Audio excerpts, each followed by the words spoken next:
they describe themselves as a nationalist party dedicated to preserving British culture and values, but are often defined elsewhere as being racist, and in particular by some people being anti-Islamic. And their deputy leader, Simon Darby, also joins us. Hi, Simon. Say hello to Weyman. Hello, Weyman. I'd rather just debate straight with you rather than debate with somebody who's a known fascist, actually. That's a good start. Hello? Wouldn't you rather talk to somebody who you have strong views about? You might find out some... I thought the interview was just going to be you and me about my view on the BNP, and then afterwards he was going to come in afterwards about what I'd said.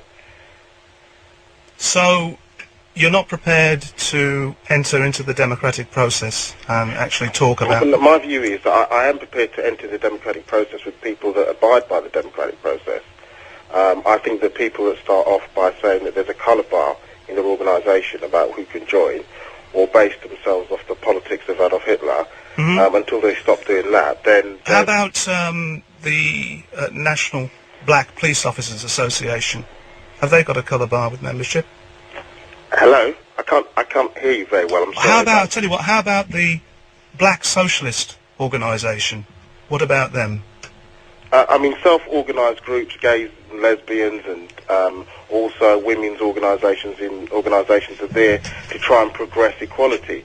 But organisations like the BNP are not trying to have integration. Those organisations are aimed at greater integration in society and are trying to point out where there's discrimination. The BNP base their politics off Mussolini and Adolf Hitler. Well, actually, that's not quite true, but it's interesting that you reserve the rights for everybody else to organise and reach their aspirations politically, but you don't extend that courtesy to English people like myself. Who am I speaking to? Hello? It's Simon Darby here, Weyman. I won't speak to you. I'd like to speak to the presenter, please. Well, I'm here, Weyman, but I don't see what you have to be afraid of. You've got some strong arguments. I was told that I was going to speak first. I don't debate with the BNP. No of the mainstream parties agree to debate with the BNP. The Conservative Party, the Liberal Democrat Party, the Labour Party, or any other party will not debate with them, and that's because they're a fascist organisation. And we have a no-platform policy of refusing to debate with organisations like that. Well, how do you know? How do you know what the strength of your argument is if you're not prepared to put them up against? Our arguments are very clear. We're able to put them up so that other people can hear them. But what we're saying is... And what harm does it do to having a conversation with somebody? No, what we're saying is that I'm not going to give them the respectability of saying that they are a normal political organisation when they're a political conspiracy against black people, against any form of democracy. But surely it would be a valid thing to do to make that point. It makes you. It could be misinterpreted by some as being a lack of courage, or perhaps that you don't have the sort of policy ammunition to stand up against whatever the BNP has to say. I'm not really. I don't really want to sit in the middle and say, well, he says this, what do you say to that? Well, he replies this, what do you say to that? That's silly. He's here, you're the people who have a difference of point of view, and everybody listening would be fascinated to hear you... People that have attacked friends of mine, like Doran Lawrence, and also threaten people politically... Well, put that view to Simon, then.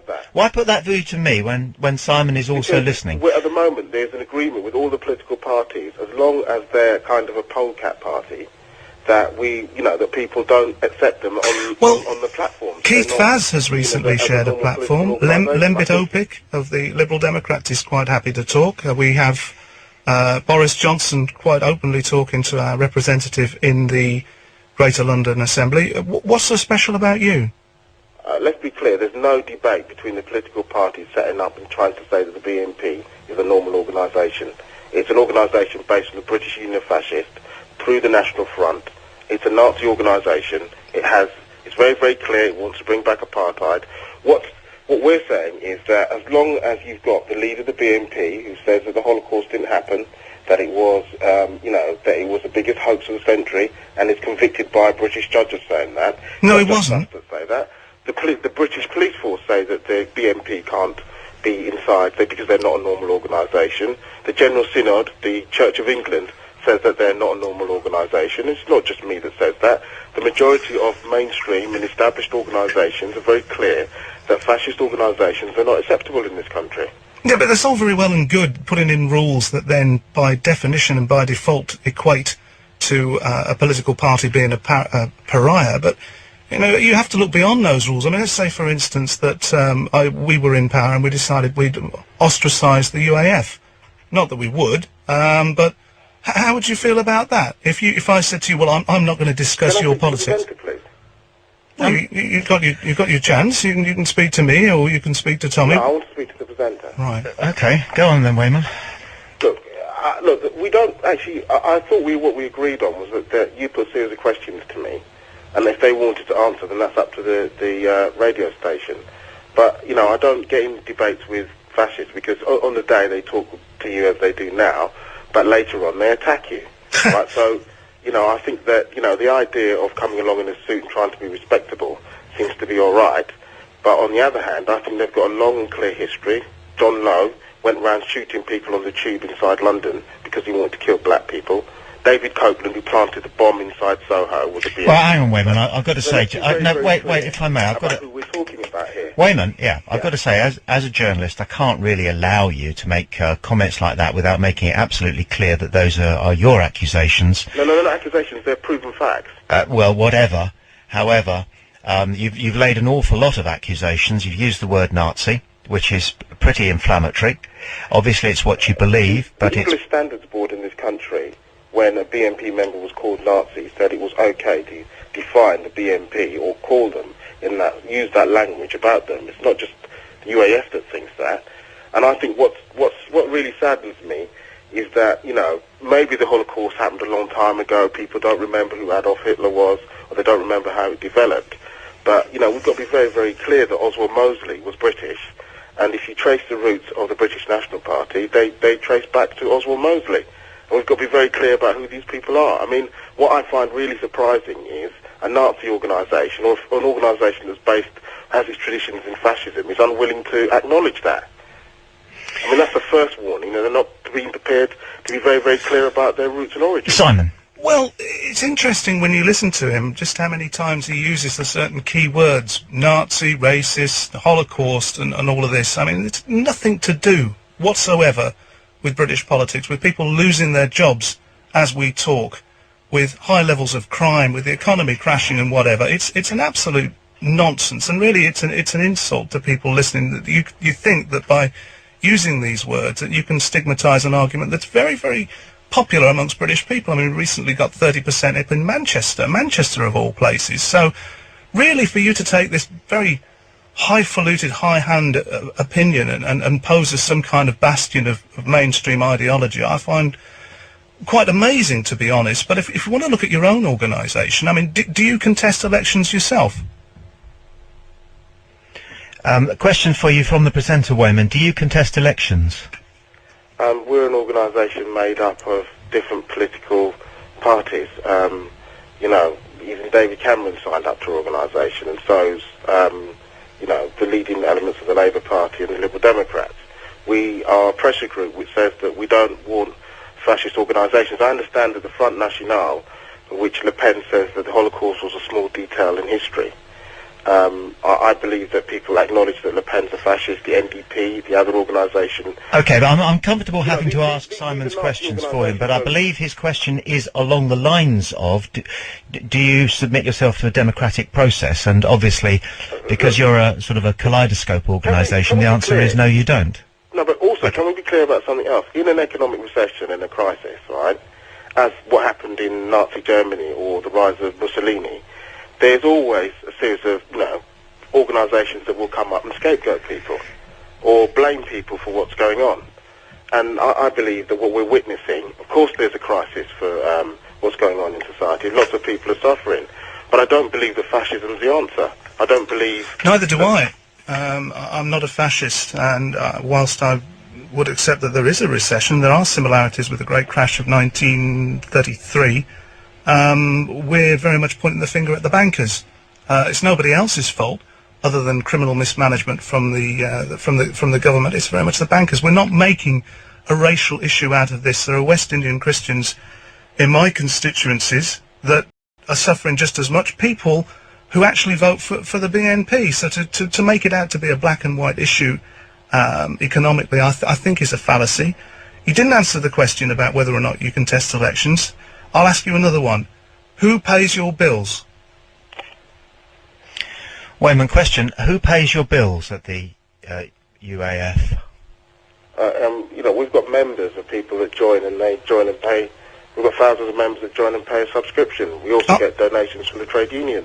Are you funded by the government? Is it taxpayers' money that runs your organisation, that exists solely to subvert the democratic process and, as you've alluded to, coerces with not only the Labour Party, the Liberal Democrats and the Conservatives, merely to bring down the BNP? Is that a taxpayer-funded organisation?